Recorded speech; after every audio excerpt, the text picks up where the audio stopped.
Looking in the audience, it looks like at least some of you have tried a database upgrade before, going into the furthest corner of the data center.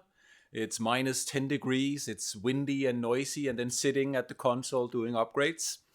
Of course, or luckily nowadays that has become a lot easier. We don't have to go to the data center anymore, um, which is a shame sometimes, but upgrades at least have become a lot easier than it used to be. How many of you are DBAs or would consider themselves a DBA? You don't have to be certified. Just thinking of yourself as a DBA kind of type. Okay, that's more than half. That's really good. I love such an audience.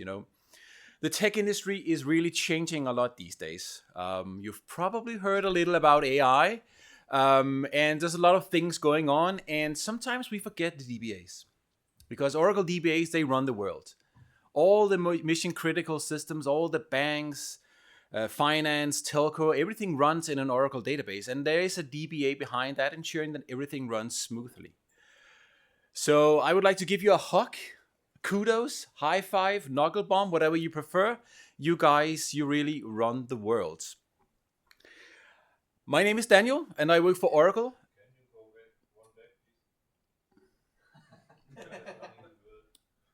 I think my picture would be a much better background, but okay.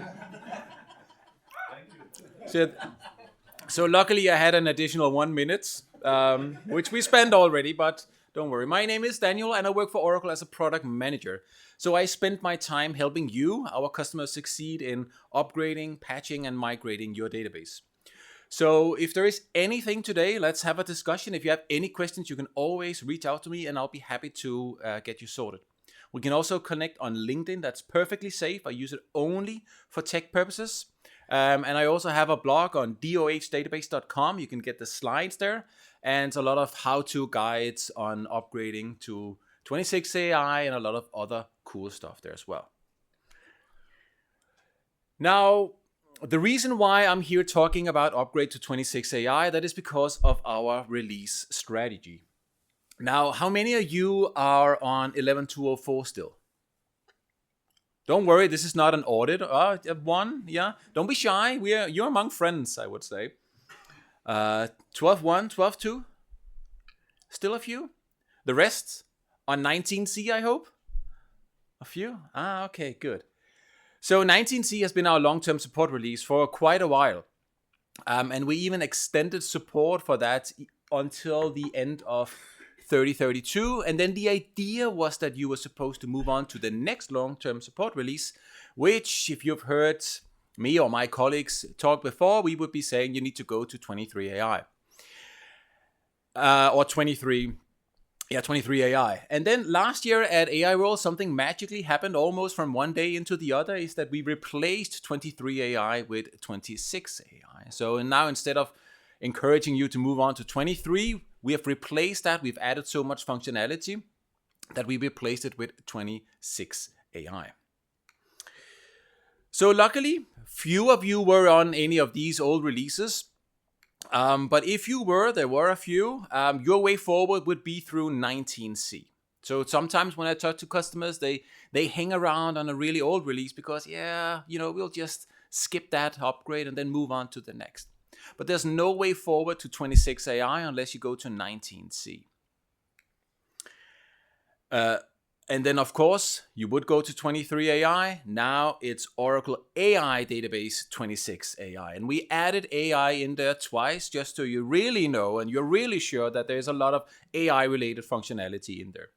And it's for a non-native English speaker, it's really hard to pronounce, and sometimes I still forget one or two of the AI, so bear over with me.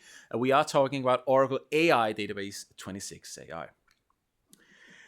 Now, since we replaced that version with 26 AI, when is a database upgrade actually needed? Also now when we have customers already on 23 AI, well, if you were on 19C and if you were adopting the new release fairly quickly, well, you could do an upgrade to 23 AI, and that would be an upgrade just like you did any other upgrades before that. No news there.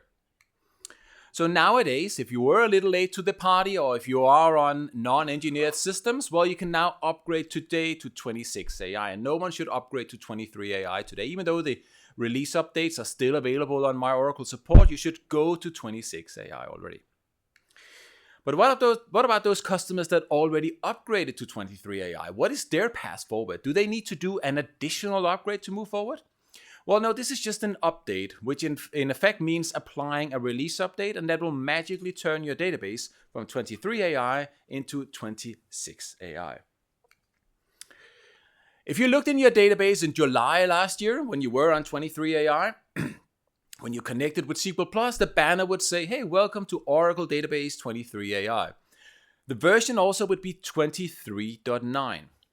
Now, with the replacement and the introduction of 26 AI in the October release update, as soon as you applied that, the database would now greet you and say, hey, I'm Oracle AI Database 26 AI. So just by applying the release update would be the way forward for those of you that started fairly early.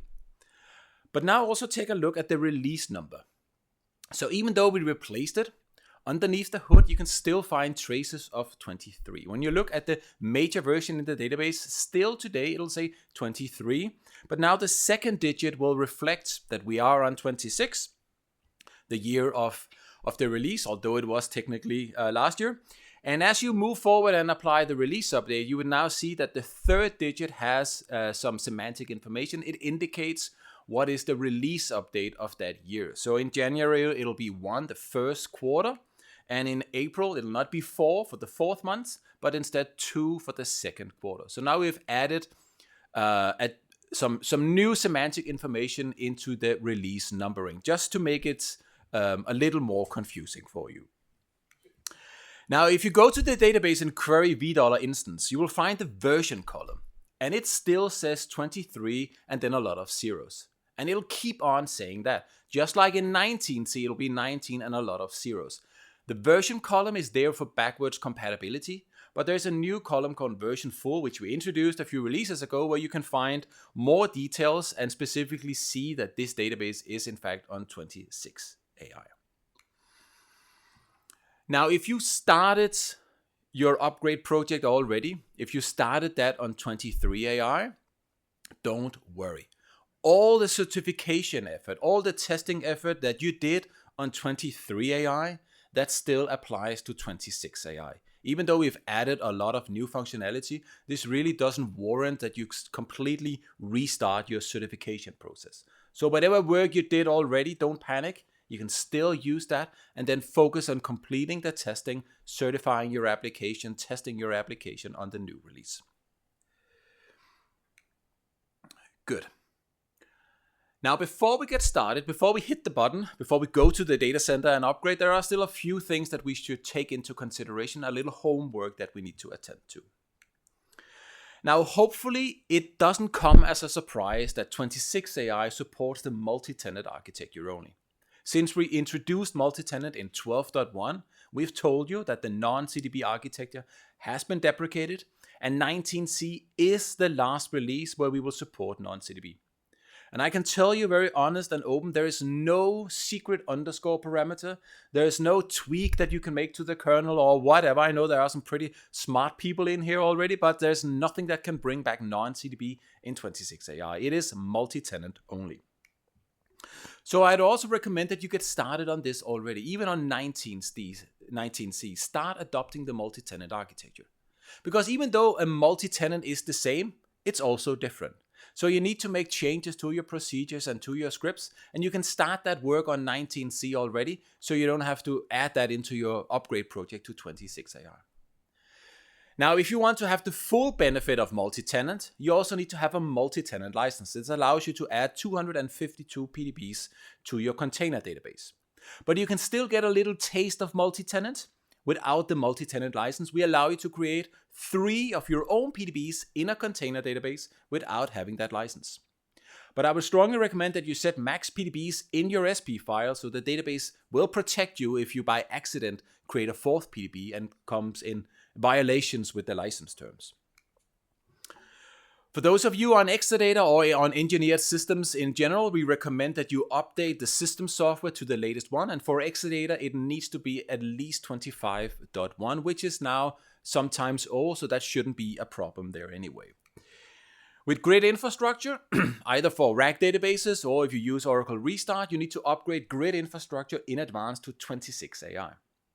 But there's one crucial thing that you need to be aware of, and that is grid infrastructure 26 can only manage databases from 19C and onwards. So if you have one system where you host older databases than that, you need to upgrade those in advance or move them away. One of the reasons for that is that the ASM disk group compatibility needs to be raised to at least 19.0 before we can upgrade grid infrastructure, and that in effect prevents running databases on 18C or 12.1 on that same system. And then it's also a good idea to look at the clients, those users that are connecting to your database. We need to ensure that the upgrade will not cause any problems for the clients connecting. Now, in the old MOS system, we had this very colorful MOS node, the client-server interoperability matrix, which shows which versions of the server and clients could talk together. In the new MOS portal, it's not that colorful anymore, which I think is a shame. This is almost a piece of art. But what it tells us in the preparation for an upgrade is that with 26 AI, as soon as we upgrade, only clients from version 19C and newer can connect to the database. Today, your database is on 19C, and there we support much older client, in fact, all the way back to clients of 11.204. If you have 11.204 clients today and you upgrade the database, those clients will not be able to connect to the database anymore, at least not in a supported way. So we need to find those clients if they are there and then upgrade them in advance. How do we know? Well, luckily the database keeps track of that for us. There's a view in the database called $session connect info, which will list all the sessions that are currently connected, what driver they are using, so JDBC, ODP.NET, and also the release. But a $V view that's transient in nature, so we need to sample this information over time to ensure that we catch all those old clients that connect. That gives us enough time to find, identify them, and upgrade them beforehand. And very crucial, this applies to database links as well. When you have database links between two servers, one of them is acting as a client. So if you have a very old database, 18C or older, that connects to your database that you want to upgrade, it'll no longer be able to connect over the database link after the upgrade. So take care of database links as well. Now, on your most important databases, we would also recommend that you execute a dictionary check. This is what we used to call a health check or hcheck.sql. And this is a very lightweight, non-intrusive check of your database where we will see if we can find any known dictionary corruptions and then allow you to fix those before the upgrade. Now, if there is findings in a dictionary check, that is not the same as it will cause problems in an upgrade, but it is always better to have a clean dictionary, and we can catch that with a dictionary check. In auto upgrade, this is an auto upgrade configuration file. There's a simple parameter that we can add. And then as part of the pre-upgrade analysis, auto upgrade will do a dictionary check for you and flag if there are critical findings or if there are any warnings in there. And it's also a good idea to familiarize yourself with the next release. Of course, you're doing that today. You're learning about the upgrade to 26 AI, but also in the upgrade guide, all the way to the back, you will find a section with de-supported functionality or parameters, deprecated functionalities, and also behavior changes. It's really a good idea to go in there and familiarize yourself with the things that we have. And if you are using de-supported functionality, well, you should start finding alternatives today already. And another thing that we can use to familiarize ourselves with the new release is OraDiff or Oracle Release Analyzer Diff utility. How many of you know OraDiff already? Okay, a good number of hands. So it's a tool that we've developed that'll give you an easy overview of the changes added to your database before and after a patch or before and after an upgrade. So let me show you a little demo on how we can use that. So everyone can connect to auradif.oracle.com. You just need to sign on with your Oracle account. And first, I would like to see new initialization parameters. So I enter my source release. Let's imagine I am on 1929 and I want to go to 26 AI. And now immediately I'll see a list of all the parameters that we added. There are some new here for new memory management that could be worth investigating. And in total, there are 92 new parameters. SQL error mitigation is a new feature controlled by a parameter. That's really nice. I encourage you to take a view on that as well. You can do that afterwards. And there are some parameters that we have removed, and also some where we modify either the default value or some of the other properties. For instance, secure files now defaults to secure file, or LOPs will default to secure files. Obsolete parameters, I can generate a list of those. And I can also find out if we've added new Oracle maintained users. And by default, there are 4 new users, new Oracle maintained users in your database. That's good to know. I can find code objects. So in this case, a DBMS package, user diag, that's really handy in the multi-tenant architecture. We could take a look at that as well. What about reserved words? We've added a few to support the new Boolean data type.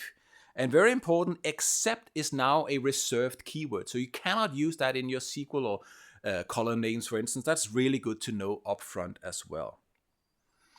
What about SQL hints? Well, there are a bunch of those added, 43 in total.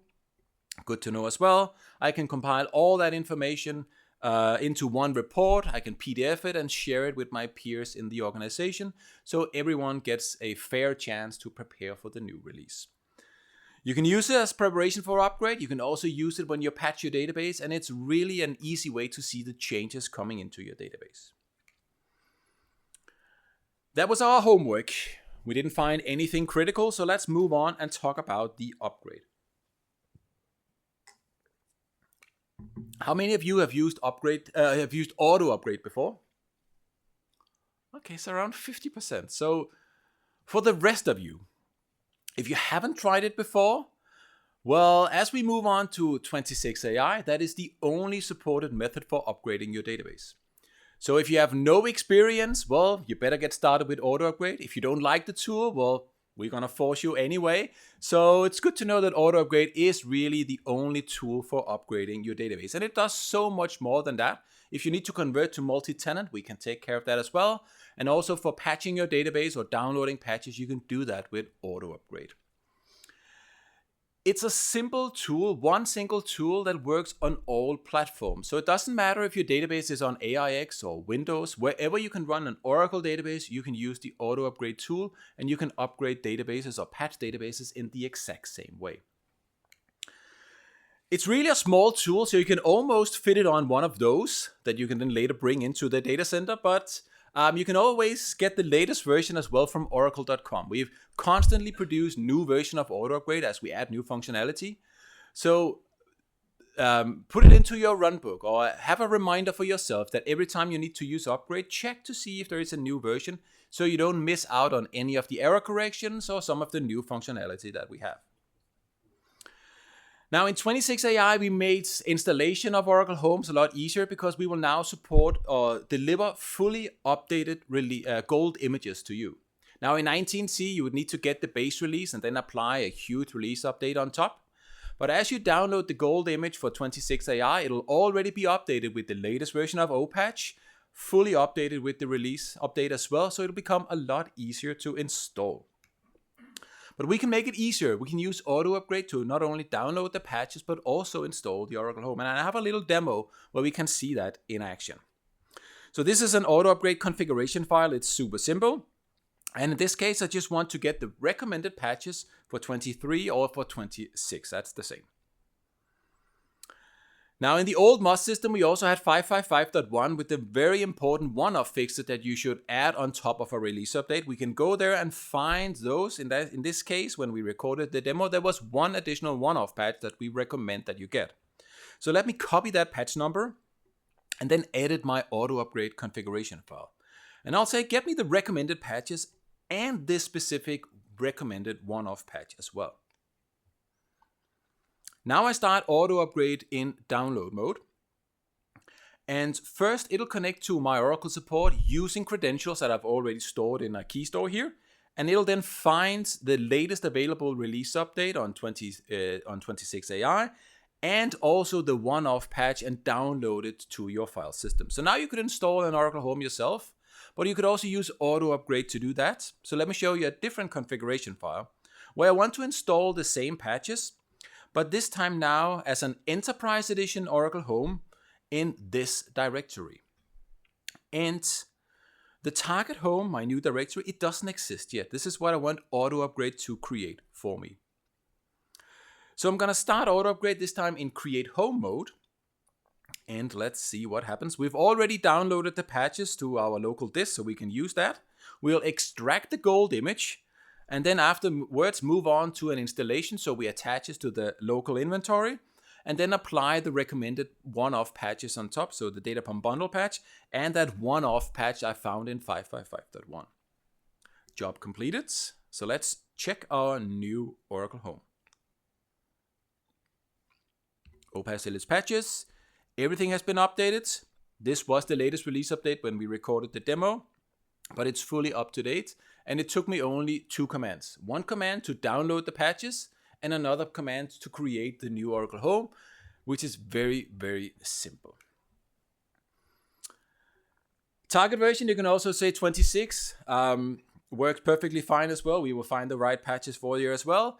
And something that I often see from customers is that they need to update the JDK home inside the Oracle Home.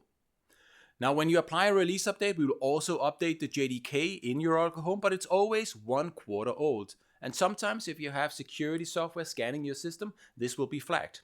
But you can just add JDK as a keyword, and we will then find the latest available JDK and add that to the Oracle Home as well. Super simple. Now, if any of you are using OJVM, you know in 19C that it's a separate bundle patch that you need to download and install on top of your Oracle Home. But in 21C, or for those of you that upgrade to 26 AI, you will no longer find the OJVM bundle patch. It doesn't exist anymore because all the OJVM patches are now fully embedded in the release update, and you can apply it completely without any outage or interruption, even on a RAC database. So OJVM has become a lot easier after the upgrade. Now, once I've specified the patches that I want, I just use auto upgrade in download mode as we saw in the demo, and it'll collect and download everything onto my system. We will find it for the right platform on top of the right release updates. And I guarantee you, once you try this, you will never download patches from my Oracle support anymore. This is so much easier. Yes, very quick question. Obligatory question. Will this work for ASM as well? For ASM? Yes. For installing the ASM instance or? Doing all things with Grid Home. No, so for now, auto upgrade works only on the database Oracle Home. I know a few have asked, or a lot have asked about the grid infrastructure part as well, and it's on our list of things to do, but currently we have some other priorities. But now that we have a fully updated Oracle Home on 26 AI, we need to create a container database. And there are a few pointers, a few good things to remember when we talk about the container database, which is the 3 C's, so it's easy to remember. The first thing is character set, and you should always use the default character set in your container database. If you do that, you can plug in PDBs with any character set. We don't care. But as soon as you go away from the default, that entire container database is locked to only 1 character set. So stay flexible and just use the default in the root container. Components, I would recommend installing as many as you need and no more than that. Because the amount of components in your database, when you query DBA registry, the amount of components you have has a direct influence on the time it takes to patch and upgrade your database. So if for convenience you add all the components that you have, you will see that the upgrade and patching takes longer. And then finally, with compatible, I recommend leaving that at the default as well, which for 26 AI is 23.6.0, and that'll give you access to all the latest AI vector search functionality. Use that, especially in multi-tenant. Having the same compatible is really essential. Why? Well, imagine that we have an environment with 3 different container databases. If we want to move a PDB from the middle one into the right one, well, compatible is higher, so the container database will just raise the compatible parameter. But if you try to go the other way around to a container database with a smaller compatible, we will not be able to do that because, as you know, compatible is a one-way street. So avoid running into these problems, stay flexible, and have the same compatible setting throughout your environments. And then there is one underscore parameter that I would like to mention, and this relates to the CDB views. So in multi-tenant, you can query the container wide by using the CDB views. And in this case, for instance, I use CDB registry to list the components. But there's no information about the seed container. By default, we hide that information for you. I don't like that. I would like to know if there is anything wrong in my seed container. So you can set an underscore parameter, and now whenever you query the seed or the CDB views, we will include the seed container as well. We finally convinced the multi-tenant folks about the benefits of this parameter. So in a future release update on 26AI, we're gonna revert the defaults so you don't have to set it anymore. Good. Now, when we look at the upgrades to 26AI, especially if you have a multi-tenant database, moving to 26AI is going to be a 3-step process. First, we will plug in your non-CDB. We will upgrade it to 26AI and then convert it into a proper PDB by running the non-CDB to PDB script. Now, if you've upgraded databases before, you know that flashback database is always there to save us. If something goes wrong, we just flash back to the restore point and everything is fine. But for the multi-tenant conversion, the plugin operation, the first part, that is an irreversible process. Not even a flashback database can protect us. So we need to think about our rollback plans. Well, we can rely on our backups, and of course you test those at a regular interval, you know that they work, right? But for a big database, that can take a lot of time. We can also copy the data files as we plug in, so we have a copy of our database to work on. But again, for a big database, it takes a lot of time and we need to have additional disk space. A third method that I like is using refreshable clones, where we still need to have additional disk space to build a copy of your database, but we can take the time component out of the equation. Because the idea when we upgrade with refreshable clones is that in advance of your maintenance window, we will build a copy of your database. We do that over a database link, and we move that non-CDB into a container database. We then fetch the redo from the non-CDB and apply it at regular intervals on our PDB until you're ready to take the outage. Then we do a final refresh, we do the upgrade, and we convert it into a proper PDB. So seen from a different perspective, we have our 19C database running on one system. And I want to upgrade this. And if I'm refreshing the hardware, I can build my container database on a new system, or it can be on the same system. It doesn't really matter. All that matters is that I can establish a regular database link from my CDB into my source database. When we use this technique, we will then create the pluggable database over the database link. So clone PDB here is the name of the database link. And now the container database will start to bring over all the data files over the database link. And the source database, it's still online. There's no interruption. Of course, we will be copying stuff from the source database that does put a little load on there, but users can still connect. There's no outage so far. Then we get the redo, we roll forward at a refresh rate that you can specify. In this case, every 30 minutes, but you need to find something that fits your database, the amount of activity in your database. Then at your will, when you have your maintenance window and you want to proceed, this is where we do a final refresh so we don't lose any data. We want to get all the latest data over there, and then we can upgrade the database and also convert it into a PDB if needed as well. And the good thing about this technique is that the source database, we don't touch that at all. So if something happens, we just need to restart that and we are good to go again. So let's see a little demo. We're going to upgrade a non-CDB database to 26AI using this technique and auto upgrade. Just hold off on the question. So this is my non-CDB database. It's running 19C, 1927, and I want to upgrade that as well. I need to create a user with a few privileges. This is all I need to change in my source database. Now I connect to my target system, to my container database. I've already created that. It's running 26AI. And I create this database link that connects to the user that I just created over this database link. This is my auto upgrade configuration file. The database that I want to upgrade is called UPGR. I want to plug it into CDB26 and then also rename it to sales.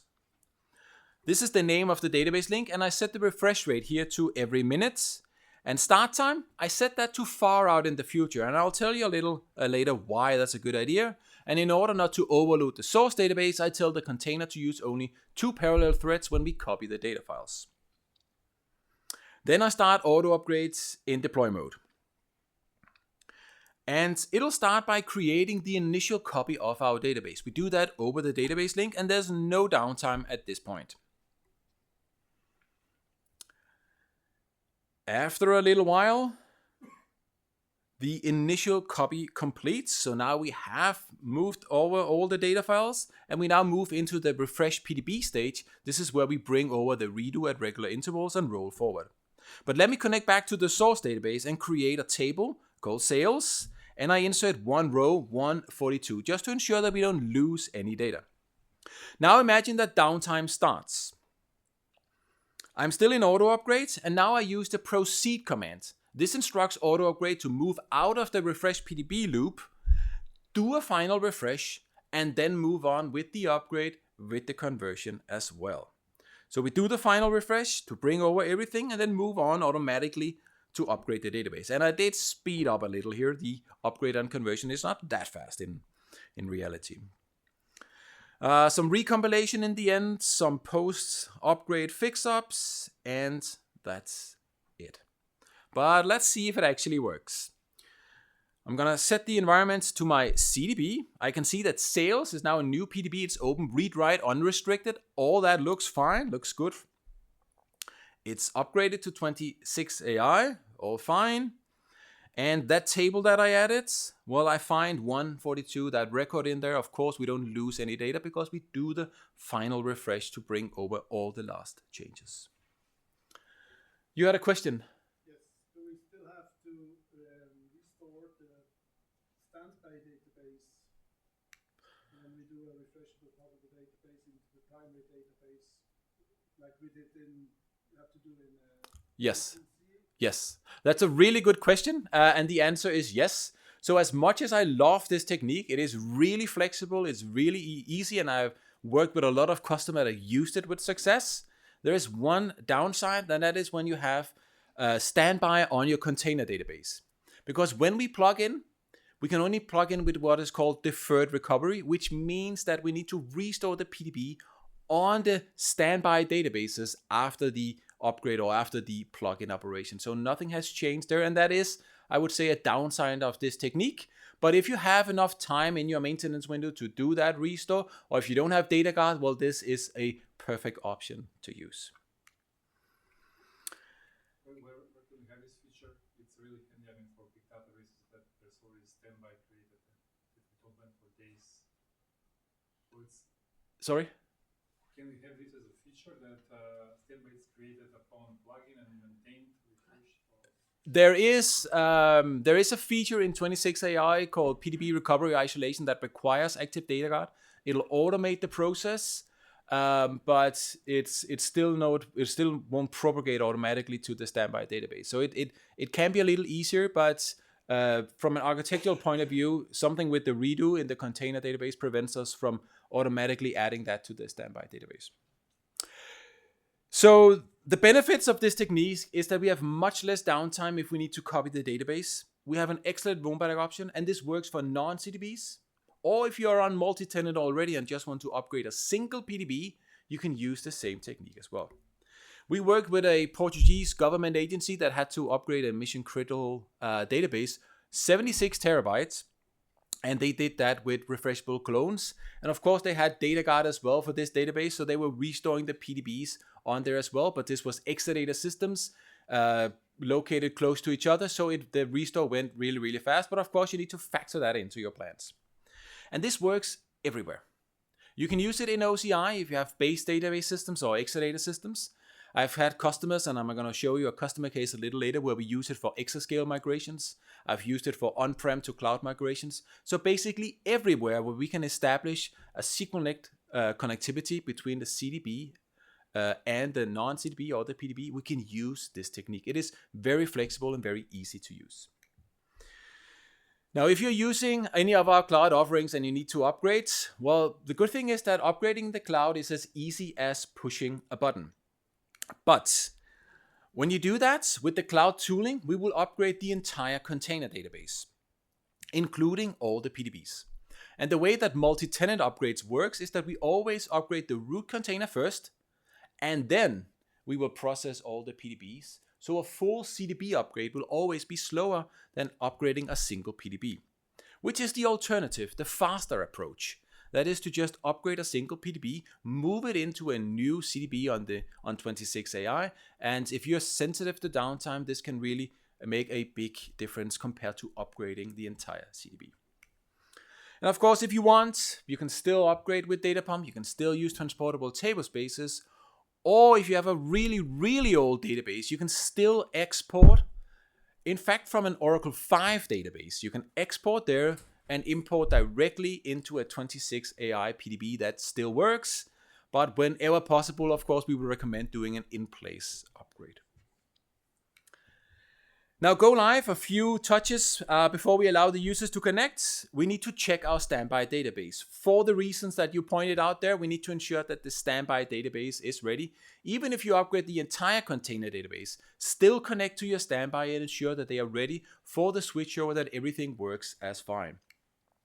And there is one underscore parameter that I would like to mention, which is actually a golden oldie. We recommended this as well in 19C, which is about cursor obsolete threshold. Now in 12.1, we changed the default to 8192, which is a perfect setting if you have thousands of PDBs in there. We introduced that for autonomous database, but of course you don't have that.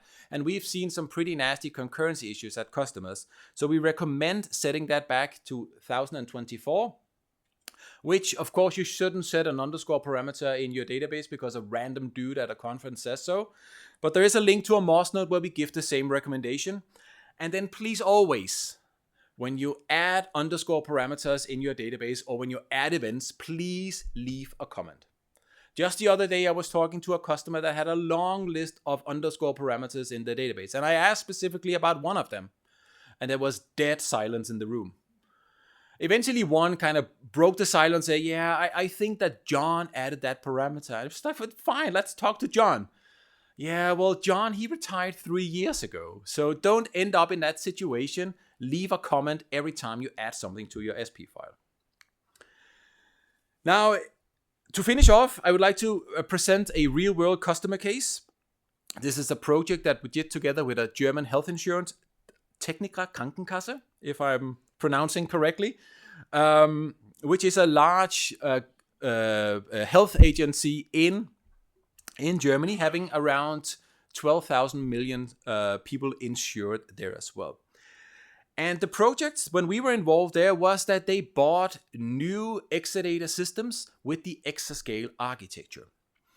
Now, the really big benefit of exascale is that you can create snapshot clones without having a read-only master. You've been able to do snapshot clones on Exadata for years now, but the big drawback is that you need to have a read-only master where you create the snapshots from. You don't have that on exascale, which for this customer was very, very essential because every developer in their organization, they got a full copy of the database to work on. So that was very appealing to them. Now they wanted to use exascale on a bare metal architecture. They didn't want to use virtualization, which means that they couldn't run ASM on that system. Now, how could they move a 19C database with ASM over to a system without ASM? Well, of course, that was a problem. And this is where refreshable clones came into the picture. So we could move from ASM based in 19C create the clone on the exascale storage in 26AI using that exact technique. This, of course, also means that we need to raise the compatible parameter in the database as we do the upgrades, which prevents a downgrade in case something happens. But for this customer, they found it to be an acceptable risk, and they were ready to data pump everything back to 19C if they ran into any problems. So we discussed that up front, and they were fine with that. So for the preparations, they got their new exascale systems also with data guards. And they configured that up front. An empty container database and then configuring data guard there. So this standby database. They established the database link. The new system was in the same data center. This was on-prem, no cloud here as well. So this was not a big deal, but we just need to have SQLnet connectivity. Often not a problem. Now for the upgrade itself, we use refreshable clones because that allowed us to change the storage architecture from ASM to exascale in flight while we also did the upgrade and while we also moved the database onto this brand new architecture. This is an example of the auto upgrade configuration file they used. I'm not going to go into the details. I'm just going to show you that all it takes is a simple text file with around 10 lines, and you can do migrations like this. In their case, they had 150 PDBs, and they had a 4-week period for the project, which meant that they need to process more PDBs in parallel. No problem. They just start multiple instances of auto upgrades. They did 10 in parallel using 10 different database links from different sources. It works perfectly fine as long as we have enough bandwidth on the network. And then, as you mentioned there as well, the drawback of refreshable clones is that we need to restore the PDBs onto the standby database after the migration, but they factor that into their runbook. It still was a superior solution for them, so all was happy. So in the end, we asked them, did you consider that a success? And the answer was an immediate yes. They migrated 150 PDBs in less than 4 weeks, and they were already planning newer databases. And actually in December, they migrated one of their production databases and concluded this project as well. So that was very, very successful, and they were very satisfied with the exascale snapshot. So what they bought, we really delivered on. Now, of course, there were a few remarks. The standby building, we had to open a number of service requests, but the optimizer in 26AI proved out to be really, really stable. Of course, there were a few issues that we needed to attend to, but generally and compared to previous upgrade projects, also with this customer, well, there were very few issues with the optimizer, and 26AI seems to be really mature right from the beginning. So if you want to try out this technique, just go back home and use your production database and give it a shot. Or if you want to take an easy approach or a safer approach, you can use Oracle Live Labs. We have an image up there that you can try out for free. It runs in a browser. There's nothing to install. And we will then hold your hand and guide you through an exercise where you can use this exact technique. So start preparing for 26AI today. There are a number of things that you can do today, or you should do today already. Use auto upgrade, not only for the upgrade, also for getting the patches, installing the Oracle Home as well. And then if you have data guard, take care especially with multi-tenant. With that said, right on time, Christian? Good. Happy upgrading.